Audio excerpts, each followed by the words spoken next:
નમસ્કાર વિદ્યાર્થી મિત્રો, ધોરણ 12 સાયન્સના વિદ્યાર્થીઓ ખૂબ જ રાહ જોઈ રહ્યા હતા. ઘણા બધા વિદ્યાર્થીઓની કોમેન્ટ પણ આવેલી હતી કે સર નવા વર્ષ માટેના મોસ્ટ આઈએમપી અસાઇનમેન્ટની માહિતી આપો. તો આપણે અહીંયા રજૂ કરવા જઈ રહ્યા છીએ મોસ્ટ ઇમ્પોર્ટન્ટ અસાઇનમેન્ટ ફિઝિક્સ માટેનું. એ રીતે બીજા સબ્જેક્ટનો પણ એક્સપર્ટ જે ટીચર્સ છે એની પાસેથી આપણે મેળવી અને આપણી યુટ્યુબ ચેનલ ઉપર મૂકશું. આપણા આ અસાઇનમેન્ટનો ઉપયોગ ઘણી બધી બીજી યુટ્યુબ ચેનલવાળા ઉપયોગ કરતા હોય છે. આપણા જ મોસ્ટ ઇમ્પોર્ટન્ટનો ઉપયોગ કરતા હોય છે. વારંવાર વિદ્યાર્થીઓ કોમેન્ટ પણ કરતા હોય છે, પણ આપણે કોઈ વિરોધ બને ત્યાં સુધી કરતા નથી, કારણ કે વિદ્યાર્થી માટે છે. પરંતુ દુઃખ એ વાતનું લાગતું હોય છે કે ઘણી બધી યુટ્યુબ ચેનલ પોતાના નામે પોતાનું છે એમ કરીને આપણું અસાઇનમેન્ટ જે છે એ ચલાવતા હોય છે. ખાસ કરીને આ અસાઇનમેન્ટનો ઉપયોગ તમારે કઈ રીતે કરવાનો છે, આની તમે PDF મેળવવા માગશો તો આપણી ટેલિગ્રામ ચેનલ છે, એની ટેલિગ્રામ ચેનલની પણ અહીંયા લિંક મળશે જ. તમને ડિટેલ બધી મળશે અને ડિસ્ક્રિપ્શનમાં પણ આપણે લિંક મોકલી દઈશું. ટેલિગ્રામ ચેનલ છે, આપણી વોટ્સઅપ ચેનલ છે, આ બધામાં તમે જોઈન્ટ થઈ જશો. અથવા તો આપણો જે બ્લોગ છે KBC સાયન્સ ઝોન નામનો બ્લોગ છે, બ્લોગમાંથી પણ તમને મળી રહેશે. આની PDF મળી જાય પછી તમારે આની પ્રિન્ટ કાઢી લેવાની છે. 3-4 કોપી તમારે પ્રિન્ટ કાઢી લેવાની. પછી 3-4 કોપી કેમ સર? તો કે તમે જ્યારે પણ વાંચવા બેસો ત્યારે તમારે આ PDFનો ઉપયોગ રીડિંગ ચાર્ટની જેમ કરવાનો છે. રીડિંગ ચાર્ટ અહીંયા તમે જોઈ શકો છો, રીડિંગ ચાર્ટ એવો શબ્દ લખ્યો છે. તો રીડિંગ ચાર્ટ, તમે જે પ્રશ્ન વાંચી લીધો છે, જે પ્રશ્ન તમને આવડી ગયો છે એમાં તમે રાઇટ કરો. જે દાખલો આવડી જાય છે, તો જે દાખલો આવડી ગયો છે એ દાખલામાં પણ અહીંયા નંબર આપ્યા છે, ઉદાહરણના નંબર, સ્વાધ્યાયના દાખલા નંબર. એટલે આ PDFનો કઈ રીતે ઉપયોગ કરવો એની આપણે વિગતવાર સાથે સાથે ચર્ચા કરશું અને ખાસ કરીને બ્લુ પ્રિન્ટની પણ સાથે સાથે ચર્ચા કરીએ. તો શરૂઆત કરીએ છીએ મોસ્ટ આઈએમપી ફિઝિક્સ અસાઇનમેન્ટની. તો એમાં તમે જોઈ શકો છો અહીંયા નવી બ્લુ પ્રિન્ટ, જનરલ ઓપ્શનવાળી જે બ્લુ પ્રિન્ટ છે એ મુજબ બનાવેલું છે. અહીંયા ઘણી બધી બાબતોને ધ્યાનમાં રાખેલું છે. છેલ્લા 3-4 વર્ષથી પૂછાયેલા પ્રશ્નો, 4-5 વર્ષમાં પૂછાયેલા બોર્ડના પ્રશ્નો ક્યાં ક્યાં છે એની પણ માહિતી આપેલી છે. 2024ની એકમ કસોટીમાં કયા કયા પ્રશ્નો પૂછાયેલા છે એની પણ માહિતી આપેલી છે. હવે વાત કરીએ બ્લુ પ્રિન્ટમાં શું ધ્યાનમાં લેવામાં આવતું હોય છે. તો કે બ્લુ પ્રિન્ટમાં યુનિટ જે છે એ યુનિટનું ગુણભાર જે છે એ સમાન રહેતું હોય. તો આપણે આપણા પ્રકરણ 1 થી 14નું 4 યુનિટમાં વિભાજન કરેલું છે. તમે અહીંયા જોઈ શકો છો યુનિટનું વિભાજન. તો કે 1 થી 4 યુનિટ છે, 1 થી 4 યુનિટ. એમાં 1 નંબરના યુનિટમાં 1, 2, 3, બીજા નંબરમાં 4, 5, 6, 7 અને ત્રીજા નંબરમાં 8, 9, 10, 11 અને ચોથા યુનિટમાં 12, 13, 14 પ્રકરણનો સમાવેશ થાય છે. એટલે કે પહેલા અને છેલ્લા યુનિટમાં 3 પ્રકરણ છે, વચ્ચેના બંને યુનિટમાં 4 પ્રકરણનો સમાવેશ થાય છે. અહીંયા પાર્ટ A જે છે, પાર્ટ એમાં પૂછાવાનું જે યુનિટ પ્રમાણેનો ગુણભાર છે એ બોર્ડમાં પ્રશ્ન પેપરમાં જળવાઈ રહેતો હોય છે. હા, પ્રકરણ મુજબનો ગુણભાર ચેન્જ થઈ શકે, પરંતુ યુનિટનો ગુણભાર એ જ રહેતો હોય છે. તો પાર્ટ એમાં પહેલા યુનિટમાંથી 14, બીજા યુનિટમાંથી 11, ત્રીજા યુનિટમાંથી 11 અને છેલ્લા યુનિટમાંથી 14. તો તમે અહીંયા જોઈ શકો છો પહેલા યુનિટમાં 3 ચેપ્ટર છે, ચોથા યુનિટમાં 3 ચેપ્ટર છે, પણ MCQ એમાંથી 14 માર્ક્સના પૂછાઈ શકે છે. વિદ્યાર્થી મિત્રો, આના ઉપરથી તમે અંદાજ લગાવી શકો કે 1 થી 3 ચેપ્ટર અને 12 થી 14 ચેપ્ટરમાં MCQની વધારે મહેનત કરો થોડીક, કેમ કે 14, 28 આ 6 ચેપ્ટરમાંથી જ તમને 28 MCQ મળવાના છે વિદ્યાર્થી મિત્રો. બરાબર છે. બીજી વાત કરીએ તો આ જે છે એ 4 માર્ક્સના પ્રશ્નોની વાત છે. આ જે 4 માર્ક્સના પ્રશ્નો છે એમાં યુનિટ 1માંથી 2 4 માર્ક્સના પૂછવાના છે, યુનિટ 4માંથી 2 4 માર્ક્સના પૂછવાના છે. જો વિદ્યાર્થી મિત્રો, અહીંયા તમે જોજો 4 માર્ક્સના પ્રશ્નો તમને યુનિટ 1 અને યુનિટ 4માંથી મળી જવાના છે, 2 પ્રશ્નો. સમજાય છે? તો યુનિટ 1 અને યુનિટ 4 કેટલું મહત્વનું છે તમારા માટે એ તમે સમજી શકો છો. યુનિટ 1 અને યુનિટ 4 ખૂબ જ મહત્વનું છે, કેમ કે બંનેમાં 3 ચેપ્ટર છે અને ટોટલ ચેપ્ટર 6 ચેપ્ટર છે. 6 ચેપ્ટરમાં તમને અહીંયા 4 માર્ક્સના પ્રશ્નો 2 મળી જાય છે અને મળી જશે. બીજી વાત કરીએ તો અહીંયા યુનિટ 2માંથી 1 છે અને યુનિટ 3માંથી 1 છે. 3 માર્ક્સના પ્રશ્નોની વાત કરીએ તો 3 માર્ક્સના પ્રશ્નો યુનિટ 1માંથી 2 છે, યુનિટ 2માંથી 3, યુનિટ 3માંથી 3 અને યુનિટ 4માંથી 1 છે. અને 2 માર્ક્સના પ્રશ્નો ત્રણેય યુનિટમાંથી 3 નો સમાવેશ કરેલો છે. અહીંયા ગુણભાર જે છે એ જનરલ ઓપ્શન વગર 11નો છે, જનરલ ઓપ્શન સાથે 20નો છે, જનરલ ઓપ્શન વગર 14નો છે યુનિટ 2 માટે. યુનિટના ગુણભાર અહીંયા દર્શાવેલા છે વિદ્યાર્થી મિત્રો. પ્રકરણ વાઇઝ ગુણભાર જે છે એ મેં અંદર લખેલા જ છે, આગળ આવશે જ તમને હું બતાવીશ. 11 અને 17 છે, બરાબર. રીડિંગ ચાર્ટ તરીકે આનો ઉપયોગ કરી શકો છો. પ્રકરણ નંબર 1 તમે અહીંયા જોઈ શકો છો વિદ્યાર્થી મિત્રો. વિદ્યુત ભાર અને વિદ્યુત ક્ષેત્ર પ્રકરણ છે, એમાં આ જે માર્કિંગ છે એ બ્લુપ્રિન્ટ છે, એ બ્લુપ્રિન્ટ પ્રકરણ મુજબ બદલાતી હોય છે વિદ્યાર્થી મિત્રો. પ્રકરણ મુજબ એક સરખી જ રહે એવું જરૂરી નથી, પણ હા બદલાય તો એકાદા ચેપ્ટરમાં એકાદા પ્રશ્નમાં ફેરફાર થતો હોય છે. મોસ્ટ ઓફ સરખા જેવું હોય છે, એટલે તમે એ પ્રમાણે તમારા વર્કમાં તમે એનો ઉપયોગ કરી શકો. તમારે મહેનત કરવાની છે, અથવા તો પાસ થવાના વિદ્યાર્થીઓ હોય, અથવા મીડિયમ રેન્જના વિદ્યાર્થીઓ છે કે 70% આસપાસ મેળવવા માગતા હોય, એવા વિદ્યાર્થીઓ બ્લુપ્રિન્ટ પ્રમાણે ચાલશે તો એને વધારે નુકસાન જવાનું નથી. અને પાછી જનરલ ઓપ્શનવાળી સિસ્ટમ છે વિદ્યાર્થી મિત્રો, બરાબર છે. તો અહીંયા જે સેમ્પલ પેપર છે બોર્ડનું, ગયા વર્ષનું માર્ચનું પેપર છે, આ બધા જુદા જુદા પેપરને ધ્યાનમાં રાખી અને જે સેમ્પલ પેપરમાં મૂકેલી બ્લુપ્રિન્ટ છે એ મુજબ અહીંયા પ્રકરણ અને પ્રશ્નોનું વિભાજન કરેલું છે. અહીંયા તમે જોઈ શકો છો આ 1 માર્ક્સ છે અને આ પ્રશ્નોની સંખ્યા છે. કાઉન્સની 12 માર્ક્સ છે, કાઉન્સની અંદર સંખ્યા છે. 1 માર્ક્સના 6 પ્રશ્નો ચેપ્ટર 1 માંથી પૂછાવાના છે એવું કહેવા માંગે છે. અહીંયા 2 માર્ક્સના પ્રશ્નો 2 પૂછાવાના છે, 3 માર્ક્સના પ્રશ્નો નથી, 4 માર્ક્સના પ્રશ્નો નથી પ્રકરણ 1માં. તો 2 માર્ક્સના પ્રશ્નો પૂછાવાની શક્યતા વધારે છે પ્રકરણ 1માંથી. તો તમે અંદાજ લગાવી શકો છો પ્રકરણ 1માંથી કેવા પ્રશ્નો કરવા જોઈએ કે જે મોસ્ટ ઇમ્પોર્ટન્ટ તરીકે કામ આવી શકે. તો અહીંયા તમારું કામ થોડુંક મેં સરળ કરી દીધું છે. અહીંયા તમે જોઈ શકો છો આપણે લિસ્ટ આપ્યું છે પ્રશ્નોનું, બધા ઇમ્પોર્ટન્ટ પ્રશ્નો જ છે, પરંતુ મોસ્ટ ઇમ્પોર્ટન્ટ પ્રશ્નો છે એમાં આપણે સામે મોસ્ટ ઇમ્પોર્ટન્ટ લખેલું છે. તો કુલમનો નિયમ લખી, કુલમના નિયમનું સદિશ સ્વરૂપ જે એકમ કસોટીની પ્રશ્ન બેંકમાં હતો, 2024ની પ્રશ્ન બેંકમાં હતો આ પ્રશ્ન, બરાબર છે. ત્યારબાદ તમે અહીંયા જોઈ શકો છો વિદ્યુત ક્ષેત્ર રેખાઓની લાક્ષણિકતા કેટલી વખત પૂછાયેલો છે. મે 2021, માર્ચ 2022, જુલાઈ 2024 અને એકમ કસોટીમાં પણ હતો, બરાબર છે. ત્યારબાદ તમે અહીંયા જોઈ શકો છો વિદ્યુત ડાયપોલની અક્ષ પર ના કોઈ બિંદુએ વિદ્યુત ક્ષેત્ર શોધવાનું, એ 2021, 2024 અને એકમ કસોટીમાં પણ હતો. તો આ મોસ્ટ ઇમ્પોર્ટન્ટ પ્રશ્નો જે કાઉન્સમાં લખેલા છે એ મોસ્ટ ઇમ્પોર્ટન્ટ પ્રશ્નો સમજવાના છે અને એની વ્યવસ્થિત તૈયારી કરવાની. હા, અક્ષ પરનું વિદ્યુત ક્ષેત્ર શોધવાનું સૂત્ર આવડે તો તમને ખબર છે, વિષુવરેખા પરનું કોઈ પણ બિંદુએ વિદ્યુત ક્ષેત્ર શોધવાનું સૂત્ર પણ તમને આવડે. ત્યારબાદ સમાન વિદ્યુત ક્ષેત્રમાં મૂકેલા વિદ્યુત ડાયપોલ પર લાગતા ટોર્કનું સૂત્ર, આ પણ મોસ્ટ ઇમ્પોર્ટન્ટ પ્રશ્ન છે. દરેક પ્રશ્નની પાછળ જે મોસ્ટ ઇમ્પોર્ટન્ટ છે એની સામે મોસ્ટ ઇમ્પોર્ટન્ટ લખેલું છે. તે વિદ્યાર્થીઓએ જ્યારે તૈયારી કરો છો ત્યારે તેને તમે પ્રાયોરિટી આપો. આ રીડિંગ ચાર્ટનો ઉપયોગ કરો ત્યારે તમે જ્યારે વાંચવા બેસો છો ત્યારે એવા પ્રશ્નોને તમે પૂરેપૂરી પ્રાયોરિટી આપો. પહેલાં વ્યવસ્થિત તૈયાર કરો, પરફેક્ટ તૈયારી કરી અને પછી બીજા પ્રશ્નો જે છે એ કેટલો સમય રહે છે એ પ્રમાણે તૈયારી કરવી જોઈએ.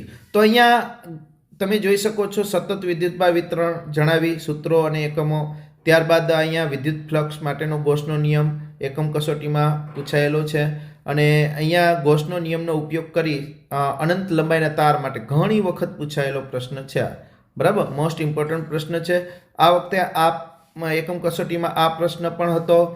ગોસના નિયમનો ઉપયોગ કરી સમાન રીતે વિદ્યુત ભારિત પાતળી ગોળાકાર કવચને લીધે ઉદ્ભવતા વિદ્યુત ક્ષેત્રનું સૂત્ર મેળવો, બરાબર. આ મોસ્ટ ઇમ્પોર્ટન્ટ પ્રશ્નોની વાત કરી.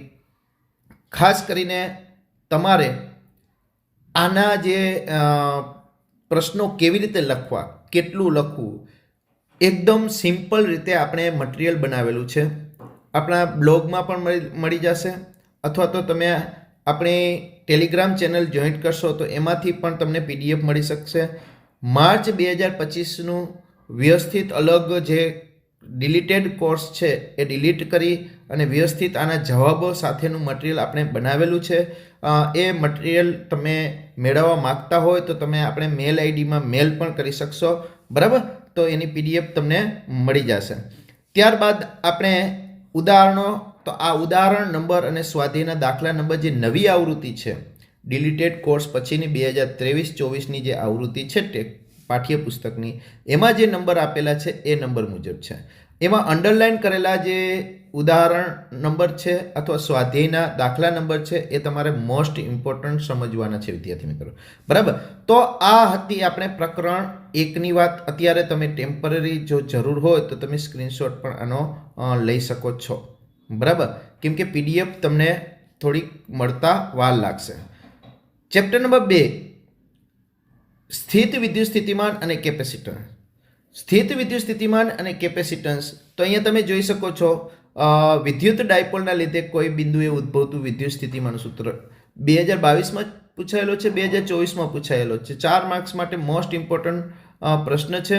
તમે અહીંયા જોઈ શકો છો 1 માર્ક્સના 5 પ્રશ્નો પૂછવાના છે આ ચેપ્ટરમાંથી. 3 માર્ક્સનો એક પ્રશ્ન અને 4 માર્ક્સનો એક પ્રશ્ન પૂછાવાની શક્યતા રહેલી હોય છે. તો અહીંયા મોસ્ટ ઇમ્પોર્ટન્ટ પ્રશ્ન છે. ત્યારબાદ 2 માર્ક્સમાં 3 માર્ક્સમાં પૂછી શકે એવો સમસ્થિતિમાન પૃષ્ઠ છે. વિદ્યુત ક્ષેત્ર અને વિદ્યુત સ્થિતિમાન વચ્ચેનો વચ્ચેનો સંબંધ જુલાઈ 2024માં પૂછાયેલો છે. અહીંયા જે મોસ્ટ ઇમ્પોર્ટન્ટ છે એની સામે મોસ્ટ ઇમ્પોર્ટન્ટ લખેલું છે. ત્યારબાદ સમાન બાહ્ય ક્ષેત્રમાં વિદ્યુત ડાયપોલની સ્થિતિ ઉર્જાનું સૂત્ર, વિદ્યુત ડાયપોલની સ્થિતિ ઉર્જાનું સૂત્ર 18માં પૂછાયેલો છે, માર્ચ 2019માં પૂછાયેલો છે અને એકમ કસોટીની પ્રશ્ન બેંકમાં પણ રહેલો છે. સમાંતર પ્લેટ કેપેસિટર માટેનું કેપેસિટન્સનું સૂત્ર મેળવવાનો પ્રશ્ન છે. બરાબર, આ પ્રશ્ન પણ 2020માં 22માં પૂછાયેલો છે, પ્રશ્ન બેંકમાં પણ છે. અને સમાંતર પ્લેટ કેપેસિટરમાં ડાયઇલેક્ટ્રિક હાજર હોય ત્યારે કેપેસિટન્સ કેવી રીતે બદલાય છે. જો 4 માર્ક્સમાં પૂછવું હોય તો આ બંને પ્રશ્નો ભેગા કરીને પૂછી શકે એટલે આપણે સાથે રાખેલા છે. આમ અલગ અલગ પ્રશ્ન પણ પૂછાતા હોય છે, વચ્ચે આપણે લખેલું છે, ત્યારબાદ આ બંને સાથે પણ પૂછી શકે. કેપેસિટરના શ્રેણી જોડાણ અને સમાંતર જોડાણ માટે સમતુલ્ય કેપેસિટન્સનું સૂત્ર મેળવો. એકમ કસોટીની પ્રશ્ન બેંકમાં હતો, એ પણ ઇમ્પોર્ટન્ટ સમજવો. મોસ્ટ ઇમ્પોર્ટન્ટ તમે અહીંયા જોઈ શકો છો કેપેસિટરમાં સંગ્રહ પામતી વિદ્યુત ઉર્જાનું સૂત્ર જે આપણે મેળવવાનું છે U = 1/2 Q²/c. પછી ઉર્જા ઘનતાનું સૂત્ર મેળવવાનું છે 1/2 ε0 E² વાળું. આ સૂત્ર મેળવીને તમારે કરવાનું રહેશે. કેપેસિટરના શ્રેણી જોડાણ અને સમાંતર જોડાણ તો તમે જાણો છો, સમાંતર હોય તો Cp = C1 + C2 થશે. શ્રેણી માટે શું થશે? C1 C2 C1 + C2 થશે. 2 કેપેસિટર માટે એ સૂત્ર તારવવાનું છે. આ સમાંતર પ્લેટ કેપેસિટરમાં ε0 A/d વાળું સૂત્ર તારવવાનું છે. બરાબર છે. આ સમાન વિદ્યુત ક્ષેત્રમાં વિદ્યુત ડાયપોલની સ્થિતિ ઉર્જા તો કે -Pe cos θ વાળું સૂત્ર મેળવવાનું છે. તો આ રીતે તમારે આ પ્રશ્નો જે છે એ એનું સોલ્યુશન આપવાનું છે.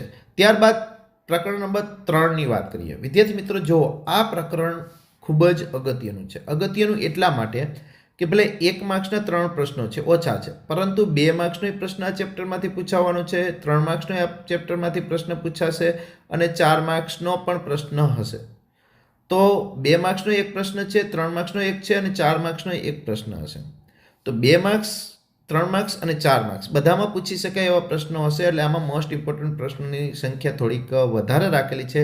જનરલી દરેક પ્રકરણમાંથી મોસ્ટ ઇમ્પોર્ટન્ટ પ્રશ્નો આપણે 5, 7, 5, 7ની રાખેલી છે. બરાબર છે. આમાં એકમાં 8 છે. તમે જોઈ શકો છો કે અહીંયા ઓહમનો નિયમ લખીને ઓહમના નિયમનું સદિશ સ્વરૂપ મેળવવાનું છે. સદિશ સ્વરૂપ તમે જાણો છો, E = ρJ વાળું સદિશ સ્વરૂપ મેળવવાનું છે. પછી તમે ડ્રિફ્ટ વેગ અને વિદ્યુત પ્રવાહ ઘનતા વચ્ચેનો સંબંધ, વિદ્યુત પ્રવાહ ઘનતા J અને ડ્રિફ્ટ વેગ VD વચ્ચેનો સંબંધ, તો કે J = VD એની સૂત્ર મેળવવાનું અને એના ઉપરથી વાહકતાનું સૂત્ર મેળવવાનું Ne² τ/m વાળું. આ સૂત્ર વાહકતાનું સૂત્ર મેળવવાવાળો પ્રશ્ન મોસ્ટ ઇમ્પોર્ટન્ટ પ્રશ્ન છે. જુલાઈ 2024માં પૂછાયેલો છે, મે 2021માં પૂછાયેલો છે. મોસ્ટ ઇમ્પોર્ટન્ટ પ્રશ્ન છે. મોબિલિટી, વારંવાર મોબિલિટીનું કંઈક ને કંઈક હોય છે વિદ્યાર્થી મિત્રો. કાં MCQ હોય છે, કાં પછી થિયરી હોય છે. તો મોબિલિટીનો પ્રશ્ન પણ મોસ્ટ ઇમ્પોર્ટન્ટ સમજવાનો. ઓહમના નિયમની મર્યાદાઓ યોગ્ય આકૃતિ દોરીને, 3 મર્યાદાઓ છે, 3 આકૃતિ દોરીને સમજાવવાની હોય છે. બરાબર.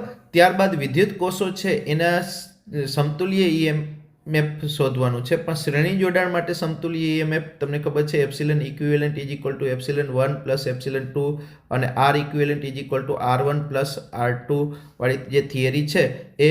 અને સમાંતર જોડાણ માટે તો કે epsilon equivalent is equal to R upon R equivalent અને epsilon 1 upon R1 plus epsilon 2 upon R2 એવું જે સૂત્ર છે એ મેળવવાનું છે, બરાબર.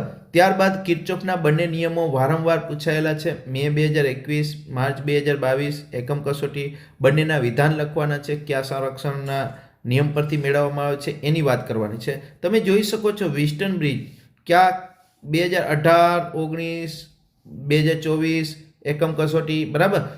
વિસ્ટન બ્રિજનો સિદ્ધાંત યોગ્ય પરિપથ દોરી અને સમજાવવાનો જે સિદ્ધાંત છે વિસ્ટન બ્રિજનો એ પ્રશ્ન મોસ્ટ ઇમ્પોર્ટન્ટ છે, કરવા જોઈએ તમારે વિદ્યાર્થી મિત્રો. અહીંયા દાખલાઓ બહુ ઓછા છે, દાખલાઓ બધા કરવાના જ છે, પણ જે અંડરલાઇન કરેલી છે એ દાખલાઓ જે છે એ મોસ્ટ ઇમ્પોર્ટન્ટ છે વિદ્યાર્થી મિત્રો, બરાબર. ત્યારબાદ આપણે વાત કરીએ પ્રકરણ નંબર 4ની. પ્રકરણ નંબર 4 છે ગતિમાન વિદ્યુત ભારો અને ચુંબકત્વ. આમાં તમે જોઈ શકો છો MCQની સંખ્યા 4 છે, 3 માર્ક્સનો એક પ્રશ્ન છે, પૂછાવાની શક્યતા રહેલી છે. હા વિદ્યાર્થી મિત્રો, આવી જ રીતે હોય એમ કહેતો નથી, કારણ કે હા પ્રકરણ દીઠ ગુણભાર જે છે થોડો ચેન્જ થઈ શકે, પણ યુનિટ વાઇઝ ગુણભાર જે છે એ એટલો જ રહેતો હોય છે, એ ખાસ યાદ રાખવાનું છે. અહીંયા આપણે મોસ્ટ ઇમ્પોર્ટન્ટ પ્રશ્નની સંખ્યાઓ આપી છે. મોસ્ટ ઇમ્પોર્ટન્ટ પ્રશ્નોની આપણે ચર્ચા કરતા જઈએ તો આ 1, 2, 3 અને ચોથા નંબરનો પ્રશ્ન છે મોસ્ટ ઇમ્પોર્ટન્ટ. આ બાયો-સાવર્ટનો નિયમ લખી કુલમના નિયમ સાથેની સામ્યતા. બાયો-સાવર્ટનો નિયમ લખવાનો છે પ્રવાહખંડના કારણે, બરાબર, અને એમાં કુલમના નિયમ સાથેની સામ્યતા. તમે જાણો છો આપણું મટીરિયલ તમારી પાસે હશે, જો લીથા આપણા જે પેમ્પલેટ બનાવેલા છે આપણા દરેક પ્રકરણના વ્યવસ્થિત થિયરીના, એ તમારી પાસે હશે તો આમાં બધી જે કંઈ પ્રશ્નો છે એની તમામ તમને માહિતી એકદમ વ્યવસ્થિત બોર્ડમાં કઈ રીતે લખવું અને કેટલું લખવું એની સંપૂર્ણ અને એકદમ સહેલી પદ્ધતિ મુદ્દાવાઇઝ આપેલું છે. એ મળેલું ન હોય તમારી પાસે તો ટેલિગ્રામમાં પણ જાશો, આપણી ટેલિગ્રામ ચેનલમાં, તો એમાંથી પણ મળી જશે. ત્યારબાદ બાયો-સાવર્ટના નિયમની મદદથી વર્તુળાકાર પ્રવાહગાળા અથવા રિંગ શબ્દ પણ ઘણી વખત વાપરે છે. રિંગના કેન્દ્રથી અક્ષ પરના કોઈપણ બિંદુએ ચુંબકીય ક્ષેત્રનું સૂત્ર મેળવવાનું છે. એ પણ મોસ્ટ ઇમ્પોર્ટન્ટ પ્રશ્ન છે, 3 માર્ક્સમાં પૂછાતો હોય છે. જુલાઈ 2024માં 3 માર્ક્સમાં આ પ્રશ્ન પૂછાયેલો છે. એમ્પિયરનો સર્કિટલનો નિયમ લખી સમજાવો, પૂછાયેલો નથી પણ પૂછાવાની શક્યતા રહેલી હોય છે આ, કેમ કે એ પણ મોસ્ટ ઇમ્પોર્ટન્ટ છે. એમ્પિયરના સર્કિટલના નિયમનો ઉપયોગ કરીને લાંબા સોલેનોઇડના કારણે ઉદ્ભવતું ચુંબકીય ક્ષેત્ર, સોલેનોઇડની અંદર ઉદ્ભવતું ચુંબકીય ક્ષેત્રનું સૂત્ર જે છે μ0 Ni, એ આપણે અહીંયા મેળવવાનું છે. પછી બે સમાંતર તાર વચ્ચે લાગતા બળનું સૂત્ર અને વ્યાખ્યા પણ આપવાની એમ્પિયરની. તો F બરાબર μ0 I1 I2 L છેદમાં 2πd વાળું જે સૂત્ર છે એ મેળવવાનું અને એમ્પિયરની વ્યાખ્યા આપવાની. ત્યારબાદ આપણે વાત કરીએ અહીંયા નિયમિત ચુંબકીય ક્ષેત્રમાં લંબચોરસ ગૂંચળા પર લાગતા ટોર્કનું સૂત્ર છે. મોસ્ટ ઇમ્પોર્ટન્ટની વાત કરીએ તો અહીંયા ગેલ્વેનોમીટરની પ્રવાહ સંવેદિતા અને વોલ્ટેજ સંવેદિતાના સૂત્રો લખી એના તફાવતની ચર્ચા કરો, એવી રીતે પૂછાયેલો છે. પરંતુ ખાલી પ્રવાહ સંવેદિતા પણ એક વખત પૂછાયેલો છે. એમાં ઘણી વખત એવી રીતે પણ પૂછે છે પ્રવાહ સંવેદિતામાં, ગેલ્વેનોમીટર જે છે એનો એમીટર તરીકેનો ઉપયોગ કરવા માટે પડતી મુશ્કેલી અને તેનું નિવારણ સમજાવો, અથવા તો ગેલ્વેનોમીટરનું વોલ્ટમીટર તરીકે ઉપયોગ કરવા માટે પડતી મુશ્કેલી અને તેનું નિવારણ સમજાવો. તો એવા પ્રશ્નોના જવાબ પણ તમારે યાદ રાખવાના રહેશે વિદ્યાર્થી મિત્રો. એ રીતે પૂછવામાં આવે તો પણ તમને ફાયદો થશે.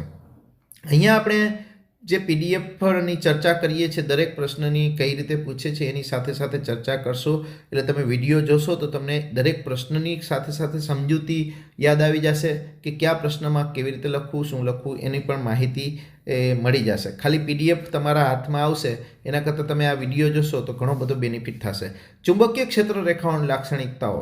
ચુંબકીય ક્ષેત્ર રેખાઓની લાક્ષણિકતાઓના આપણી પાસે જે પ્રશ્નો છે 5 થી 6 હું બોલતો જાઉં છું. વિદ્યુત ક્ષેત્ર રેખાઓની લાક્ષણિકતા, ચુંબકીય ક્ષેત્ર રેખાઓની લાક્ષણિકતા, વિદ્યુત ચુંબકીય તરંગોની લાક્ષણિકતા, ફોટોનની લાક્ષણિકતા, ન્યુક્લિયર બળની લાક્ષણિકતા આ બધી લાક્ષણિકતાઓવાળા જે પ્રશ્નો છે એ વ્યવસ્થિત કરી લેવાના વિદ્યાર્થી મિત્રો. વારંવાર એકાદો લાક્ષણિકતાઓનો પ્રશ્ન જે છે એ પૂછાતો હોય છે અને નાના નાના પ્રશ્નો છે. ત્યારબાદ ગજિયા ચુંબક અને સોલેનોઇડની સામ્યતા, ખાલી સોલેનોઇડનું જે ચુંબકીય ક્ષેત્ર છે પરિમિત લંબાઈના સોલેનોઇડ માટે એ મેળવવાનું નથી, એ નીકળી ગયું છે. ખાલી ગજિયા ચુંબક અને સોલેનોઇડની સામ્યતાના જે ચાર મુદ્દા છે એ 4 મુદ્દા તમારે કહેવાના છે અહીંયા. ત્યારબાદ સમાન ચુંબકીય ક્ષેત્રમાં ગજિયા ચુંબક રાખી તો એમાં ટોર્કનું સૂત્ર ખાલી લખવાનું છે. તમને ખબર છે ટોર્ક બરાબર mb sin θ, અને આ સૂત્ર ઉપરથી તમારે સ્થિતિ ઉર્જાનું, ચુંબકીય સ્થિતિ ઉર્જાનું સૂત્ર -mb cos θ વાળું સૂત્ર મેળવવાનું છે. બરાબર છે.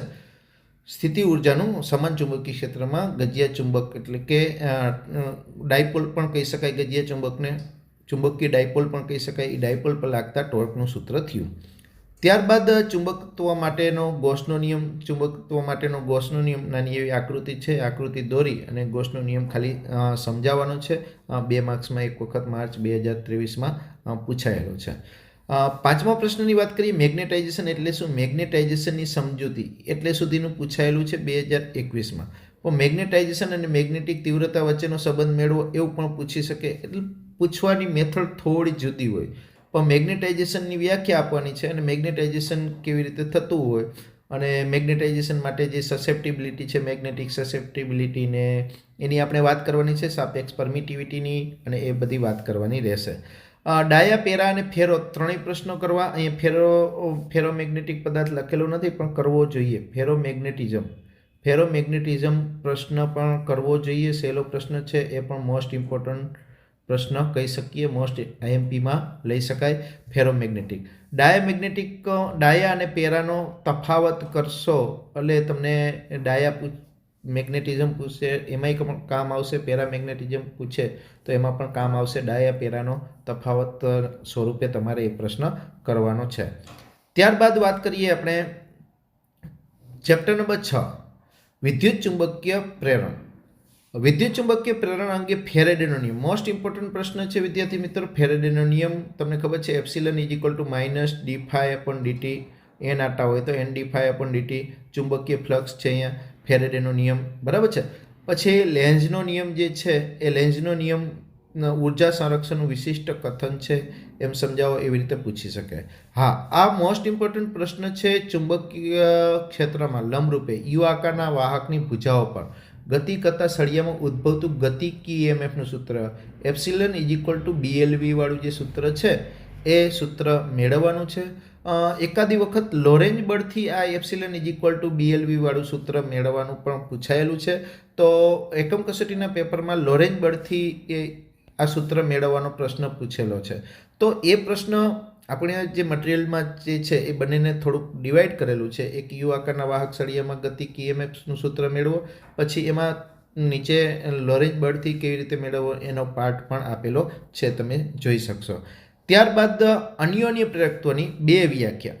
આમ તો જનરલી એક વ્યાખ્યા જ આપણી પાઠ્યપુસ્તકમાં એમાં આપી છે, પણ આપણે કઈ રીતે એની બનાવી એ આપણે આપણા મટીરિયલમાં છે અને સમજાવેલું છે વિદ્યાર્થીઓને કે 2 વ્યાખ્યા દેવી હોય તો બંને સૂત્ર ઉપરથી આપવી જોઈએ.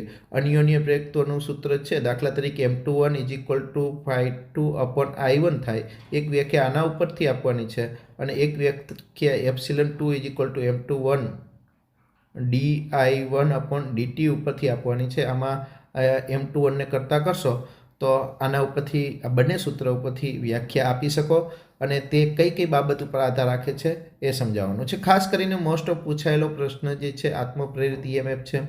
આત્મપ્રેરિત EMF નું સૂત્ર મેળવવાનું છે. માર્ચ 2022માં પૂછાયેલો છે. બરાબર. પછી લાંબા સોલેનોઇડ માટે આત્મપ્રેરકત્વનું સૂત્ર મેળવવાનું છે. આત્મપ્રેરકત્વનું સૂત્ર L = μ0, કેપિટલ N લખો તો n²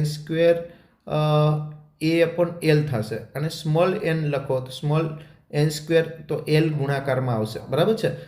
આ એક સૂત્ર છે, તમે જાણો છો. અહીંયા ફરીથી લખીએ, L = μ0 કેપિટલ n² A/L. અને પાઠ્યપુસ્તકમાં આ રીતે પણ આપેલું હોય છે, μ0 સ્મોલ એન સ્ક્વેર એ ઇન્ટુ એલ, બરાબર, ઇન્ટુ એલ પણ આપેલું હોય છે. મોસ્ટ ઇમ્પોર્ટન્ટ પ્રશ્ન છે, ઘણી બધી વખત પૂછાયેલો છે. You is equal two 1/2 LI square 2018-19 એકમ કસોટી, બરાબર છે. તો આ પ્રશ્ન મોસ્ટ ઇમ્પોર્ટન્ટ છે. 1/2 LI સ્ક્વેર સૂત્ર મેળવો. આના MCQ પણ બનતા હોય છે. આ સૂત્રને આપણે કોની સાથે સરખાવી શકાય? તો કે ગતિ ઉર્જાનું સૂત્ર 1/2 MV સાથે સરખાવી શકાય. તો એમ જેવું દળ જે છે એ જડત્વનો ગુણધર્મ ધરાવે છે, એમાં એલ પણ જડત્વનો ગુણધર્મ ધરાવે છે.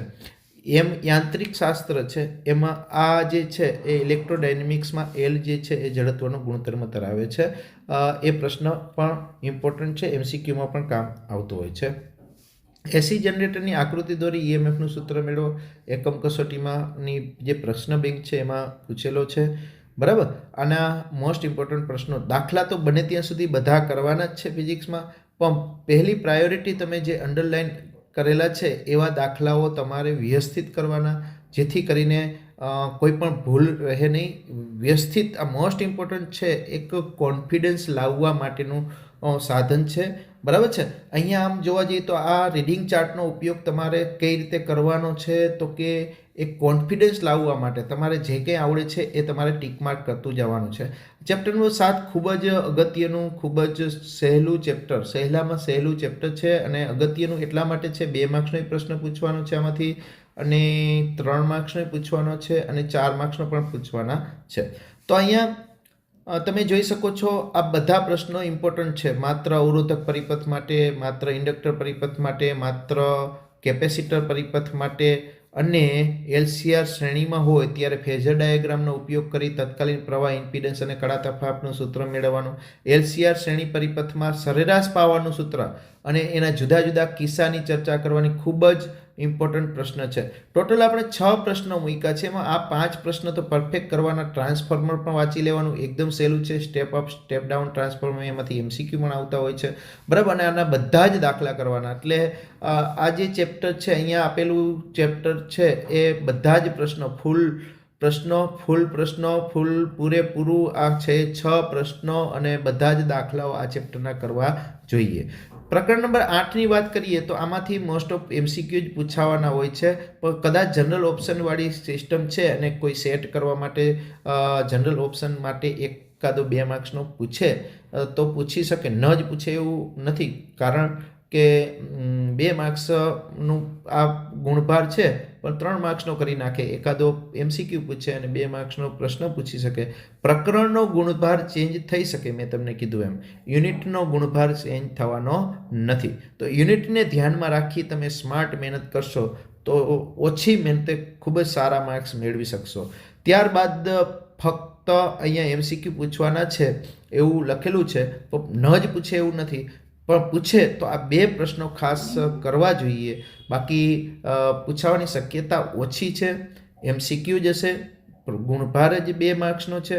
પહેલાં તો આ કેમ પૂછાયેલો છે? તો પહેલાં ગુણભાર વધારે હતો, જે હાલમાં 2023 પછી ગુણભાર ઓછો છે, છતાં 2023માં એક વખત આ પ્રશ્ન પૂછાયેલો છે. મેક્સવેલના 4 સમીકરણો લખવાના, માત્ર સમીકરણો લખવાના. અને વિદ્યુત ચુંબકીય તરંગો જે છે એની લાક્ષણિકતાઓ, ખાસ મેં તમને કીધું એમ બધી લાક્ષણિકતાઓ કરવાની છે, એમ લાક્ષણિકતાઓ કરવાની. આ 2 પ્રશ્નો વ્યવસ્થિત તમારે તૈયાર કરવા જોઈએ. પાર્ટ 2માં ચેપ્ટર નંબર 9 કિરણ પ્રકાશશાસ્ત્ર, એમાં તમે જોઈ શકો છો 2 MCQ છે, 2 માર્ક્સનો, 3 માર્ક્સનો અને 4 માર્ક્સનો.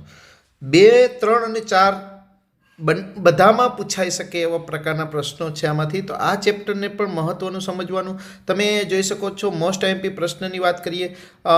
પહેલાં આ એક બહિર્ગોળ અરીસા માટે કેન્દ્ર લંબાઈ અને વક્રતા ત્રિજ્યા વચ્ચેનો સંબંધ દર્શાવતું સૂત્ર મેળવો, બરાબર. આ માર્ચ 2024માં પૂછાયેલો છે. પછી અરીસાનું સૂત્ર મેળવવાનું અને મોટવણીનું સૂત્ર મેળવો, એ બંને કદાચ 4 માર્ક્સમાં પૂછે તો અરીસાનું સૂત્ર મેળવી અને અંતર્ગો અરીસા માટે મોટવણીનું સૂત્ર મેળવો, એવું બંને એક સાથે પૂછી શકે, બરાબર. એ પણ મોસ્ટ MP છે. પછી 2 માર્ક્સમાં પૂછી શકે પૂર્ણાંતરિક પરાવર્તન એટલે શું, આકૃતિ દોરી સમજાવો, 2 માર્ક્સમાં પૂછી શકે એવો છે. ઓપ્ટિકલ ફાઇબર વિશે સમજાવો અને તેની ઉપયોગિતા જણાવો, મોસ્ટ MP પ્રશ્ન છે. એક ગોળીય સપાટી માટે વસ્તુ અંતર U, પ્રતિબિંબ અંતર V, વક્રતા ત્રિજ્યા R અને વક્રી ભવનાંક N વચ્ચેનો સંબંધ દર્શાવતું સૂત્ર મેળવવાનું છે એક ગોળીય સપાટી માટે. એ પણ મોસ્ટ ઇમ્પોર્ટન્ટ પ્રશ્ન છે. ત્યારબાદ પાતળા લેન્સ માટે લેન્સ મેકર ફોર્મ્યુલા માર્ચ 2020માં પૂછાયેલ છે અને 4 માર્ક્સમાં પૂછી શકાય એ પ્રકારનો મોસ્ટ ઇમ્પોર્ટન્ટ પ્રશ્ન છે. સંપર્કમાં રહેલા પાતળા લેન્સ માટે લેન્સના સંયોજનની સમતુલ્ય કેન્દ્ર લંબાઈ શોધવાનું સૂત્ર છે. એ પણ પૂછાયેલું છે. 2021 અને 24 બંનેમાં પૂછાયેલ છે.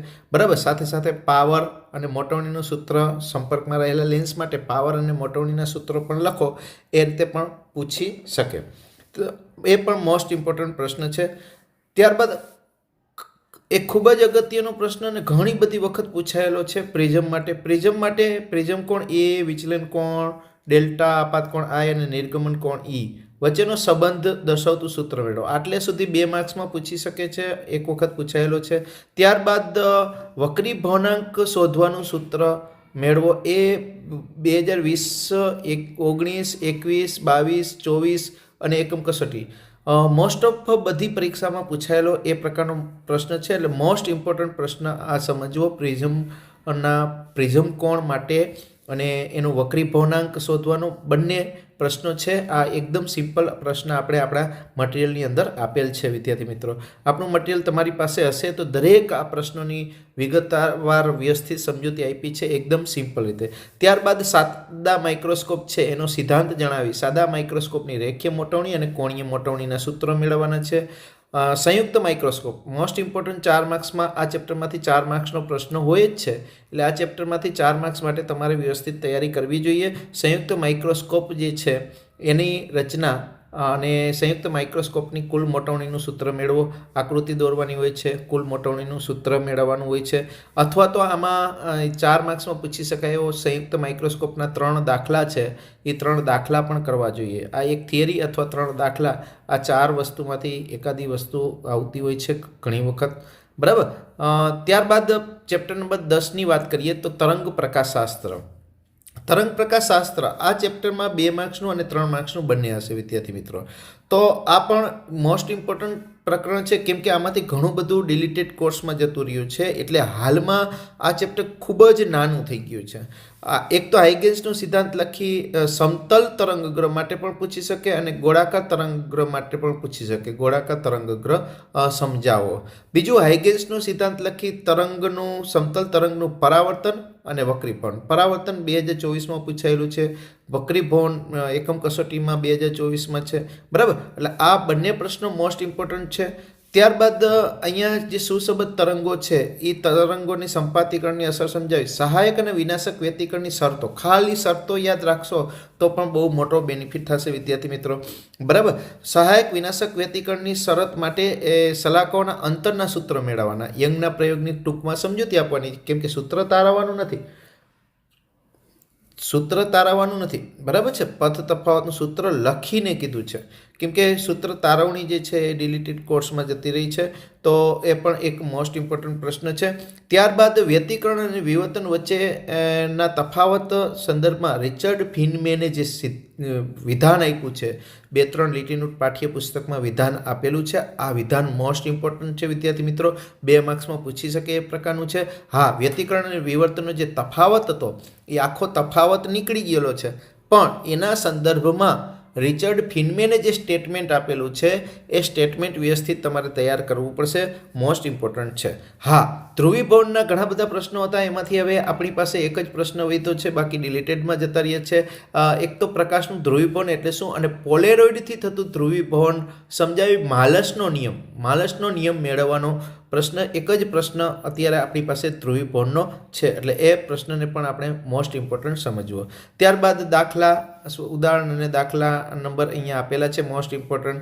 9મા ચેપ્ટરમાં પણ અહીંયા મોસ્ટ ઇમ્પોર્ટન્ટ જે દાખલાઓ છે, 9મા ચેપ્ટરમાં સૌથી વધારે દાખલા છે, પણ અહીંયા જે અંડરલાઇન કરેલા છે મોસ્ટ ઇમ્પોર્ટન્ટ દાખલા સમજવાના, કેમ કે આમાંથી 2, 3 અને 4 માર્ક્સનું પૂછાવાનું છે.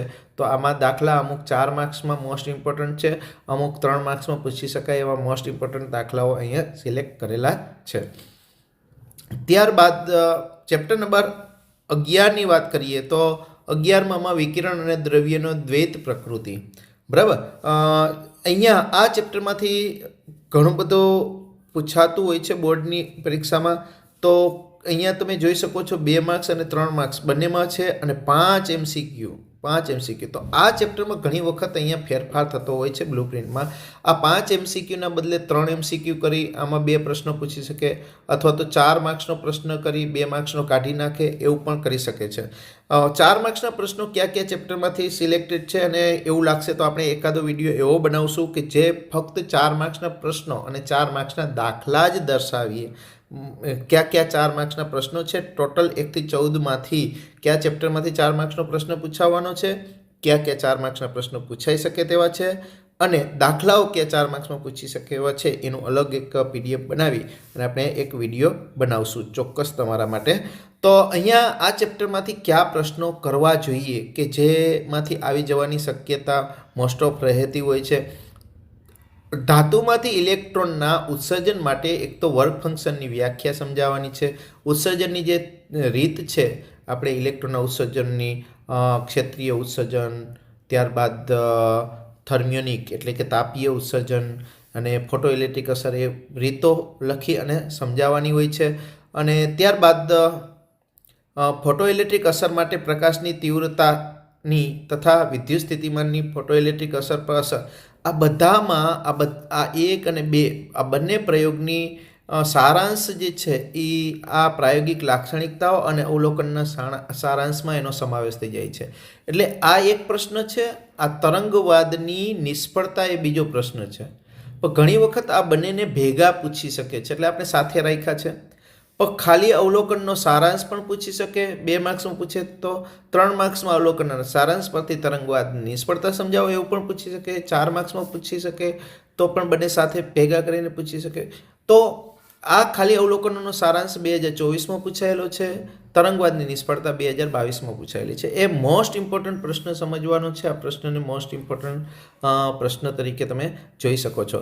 ત્યારબાદ આઇન્સ્ટાઈનની ફોટોઇલેક્ટ્રિક અસર માટે જે સમજૂતી છે એ 2 વખત પૂછાયેલો છે, એ પણ મોસ્ટ ઇમ્પોર્ટન્ટ છે. પ્રકાશ છે એનું કણ સ્વરૂપ, મોસ્ટ ઇમ્પોર્ટન્ટ પ્રશ્ન ઘણી વખત પૂછાયેલો છે અને વારંવાર પૂછાતો છે. આ ફોટોનની લાક્ષણિકતા જણાવો, પ્રકાશનું કણ સ્વરૂપ અથવા પ્રકાશને કણ સ્વરૂપે દર્શાવવા માટે વિદ્યુત ચુંબકીય તરંગોની લાક્ષણિકતા સમજાવો, બરાબર, ફોટોનની લાક્ષણિકતા સમજાવો. કોઈ પણ રીતે થોડુંક પ્રશ્નમાં ચેન્જ કરી અને પૂછે, પણ જવાબ તો કોમન જ છે, ફોટોનની લાક્ષણિકતા.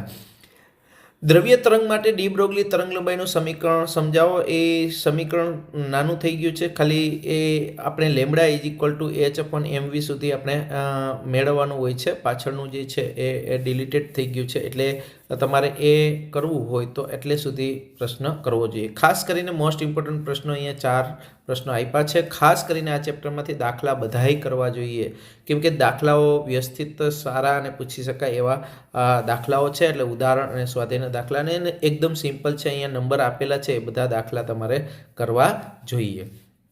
ત્યારબાદ યુનિટ 4 એટલે કે ચેપ્ટર નંબર 12ની વાત કરીએ, જે ચેપ્ટરનું નામ છે પરમાણુઓ. યુનિટ 4માં 3 ચેપ્ટરનો સમાવેશ થાય છે. ચેપ્ટર નંબર 12, 13 અને 14 ખૂબ જ નાના ચેપ્ટર છે, અને ત્રણેય આમ જોવા જઈએ તો ખૂબ જ નાના ચેપ્ટર છે. એટલે આ છેલ્લા યુનિટમાં ખૂબ જ મહેનત કરવી જોઈએ અને વધુ પ્રશ્નો સારી રીતે કરવા જોઈએ, જેથી બહુ મોટો બેનિફિટ થઈ શકે તમને. પરમાણુમાં ન્યુક્લિયસની આસપાસ કક્ષામાં રહેલા ઇલેક્ટ્રોનની ઉર્જાનું સૂત્ર મેળવો.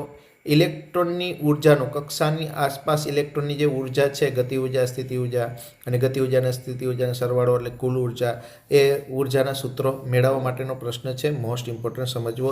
આ મોસ્ટ ઇમ્પોર્ટન્ટ છે, બહુ વખત પૂછાયેલો છે. જૂના કોર્સ વખતે પણ ત્રિજ્યાનું સૂત્ર મેળવવાનું, બોહરના પરમાણુ મોડેલની ત્રિજ્યાનું સૂત્ર મેળવવાનું બહુ વખત પૂછાયેલું છે. એન ઉર્જાનું સૂત્ર મેળવવાનું પૂછાયેલું છે, પણ હવે મેળવવાનું નીકળી ગયું છે. એટલે ફક્ત લખો એટલે સુધી તમે લખશો. ગયા વર્ષે પૂછાયેલું મેળવો, એમ પણ વિદ્યાર્થીઓએ એ સૂત્રો લખ્યા હતા તો પણ પૂરા માર્ક્સ આપ્યા હતા. ખાસ કરીને બોહરના અધિતર્ક સ્વીકૃતિઓ જે છે એ 3 સ્વીકૃતિઓ વ્યવસ્થિત તૈયાર કરવી પડશે. ત્યારબાદ 5મો પ્રશ્ન છે આયનીકરણ ઉર્જા અને ઉત્તેજિત ઉર્જા, એ પણ મોસ્ટ ઇમ્પોર્ટન્ટ છે. આ ચેપ્ટરમાં 12, 13 અને 14 3 ચેપ્ટરનો સમાવેશ થાય છે. એટલે આ 5 પ્રશ્નો તમારે વ્યવસ્થિત કરવા જોઈએ. એ 5 પ્રશ્નો મોસ્ટ ઇમ્પોર્ટન્ટ આપેલા છે.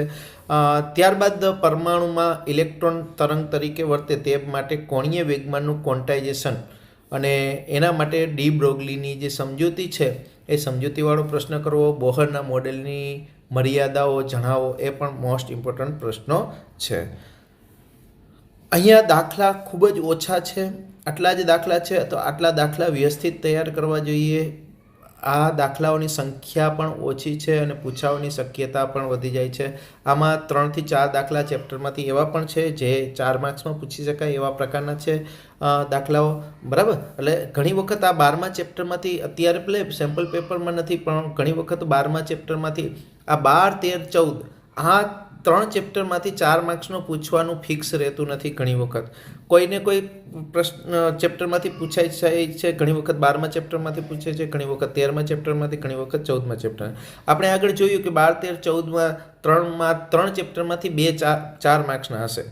તો આ 3 ચેપ્ટરમાંથી કોઈ પણ 2 ચેપ્ટરમાં 4 માર્ક્સના પ્રશ્નો પૂછી શકે. તો આપણે એક ખ્યાલ હોવો જોઈએ, 12મા ચેપ્ટરમાંથી નહીં પૂછી શકે, 13મા ચેપ્ટરમાંથી નહીં પૂછી શકે અને આ 14મા ચેપ્ટરમાંથી પણ પૂછી શકે. આ 3 ચેપ્ટરનું યુનિટ છે, તો 4 માર્ક્સનો પ્રશ્ન આમાં 12, 13, 14માં આડાવડું થઈ શકે છે. વિદ્યાર્થી મિત્રો, એ થોડુંક ધ્યાનમાં રાખી અને તમારે 12મું, 13મું, 14મું ચેપ્ટર વ્યવસ્થિત તૈયાર કરવું જોઈએ. ત્યારબાદ ચેપ્ટર નંબર 13ની વાત કરીએ તો એમાં ભલે પ્રશ્નોની સંખ્યા વધારે દેખાય છે અહીંયા તમને મોસ્ટ ઇમ્પોર્ટન્ટ, પણ નાના પ્રશ્ન છે અને ખૂબ જ અગત્યના છે. તો ન્યુક્લિયસનું પરિમાણ સમજાવી, ન્યુક્લિયસની ત્રિજ્યાનું સૂત્ર મેળવવાનું છે, R = R0 એની 1/3 વાળું એકદમ સિમ્પલ છે. આઇન્સ્ટાઈનના વિશિષ્ટ સાપેક્ષવાદની સમજૂતી આપવાની છે, ડેલ્ટા mc² વાળું સૂત્ર આપીને દળ ઉર્જા સમતુલ્યતા સમજાવવાની છે. 2 માર્ક્સમાં પૂછે તો કામ આવે એ પ્રકારનો છે, કેમ કે આમાંથી 2 માર્ક્સ અને 4 માર્ક્સનું લખ્યું છે. આ 12મા અને 13મા ચેપ્ટરમાં ઘણી વખત ચેન્જ થતું હોય છે. 12મા ચેપ્ટરમાંથી 4 માર્ક્સનું પૂછે તો અહીંયા 2 કે 3 માર્ક્સમાં અહીંયા MCQમાં અને 12મા ચેપ્ટર અને 13મા ચેપ્ટરમાં બ્લુ પ્રિન્ટમાં થોડો ઘણો ફેરફાર થવાની શક્યતા રહેતી હોય છે. વિદ્યાર્થી મિત્રો, હા, યુનિટ વાઇઝ ગુણભાર મેં તમને કીધું છે એ પ્રમાણે જ રહેવાનો છે. એટલે તમે જે છે આ બ્લુ પ્રિન્ટ પ્રમાણે ચાલશો તો પણ ઘણો બધો ફાયદો થશે, નુકસાની કરતાં ફાયદો ઘણો થશે અને તમારા કોન્ફિડન્સ લેવલમાં વધારો થશે. આ મોસ્ટ IMP અસાઇનમેન્ટનો મતલબ એક જ છે કે તમે જે કંઈ કરો છો એ કર્યું છે એનો તમને એક અંદરથી કોન્ફિડન્સ આવે, અને જો એક વખત અંદરથી કોન્ફિડન્સ આવશે તો ચોક્કસ સારા માર્ક્સ મળશે. બરાબર, કોન્ફિડન્સ લાવવા માટેની આ વાત છે. બરાબર, ન્યુક્લિયસની દળ ક્ષતિ સમજાવી, બંધન ઉર્જા EB = ડેલ્ટા mc² દળ ક્ષતિ સમજાવવાની છે. અહીંયા ડેલ્ટા m દળ ક્ષતિના છે, બરાબર. અને પછી EBN વિરુદ્ધ એનો આલેખ દોરી એના નોંધપાત્ર જે 2 મુખ્ય લક્ષણ છે એ 2 મુખ્ય લક્ષણ આપવાના છે, એ પણ 2 માર્ક્સમાં પૂછી શકાય એ પ્રકારનો પ્રશ્ન છે. ત્યારબાદ ન્યુક્લિયર બળની લાક્ષણિકતા જણાવો, એ પણ 2 માર્ક્સમાં પૂછી શકાય એવો પ્રશ્ન છે. આ 4 માર્ક્સમાં પૂછી શકાય એવા બંને પ્રશ્ન છે. ન્યુક્લિયર વિખંડન ઉદાહરણ આપી સમજાવો, એક વખત બોર્ડમાં પૂછાયેલ છે, અહીંયા લખતા ભૂલાઈ ગયું છે.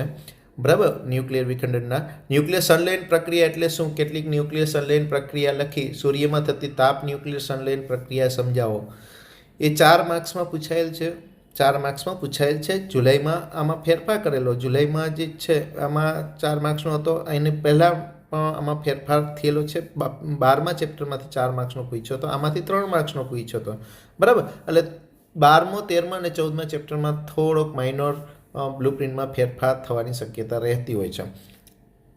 છેલ્લા ચેપ્ટરની વાત કરીએ, ચેપ્ટર નંબર 14 સેમિકન્ડક્ટર ઇલેક્ટ્રોનિક્સ દ્રવ્યો, રચનાઓ અને સાદા પરિપથો. એમાં 5 MCQ છે, તમે જોઈ શકો છો. એક 2 માર્ક્સનો પ્રશ્ન, એક 4 માર્ક્સનો પ્રશ્ન છે.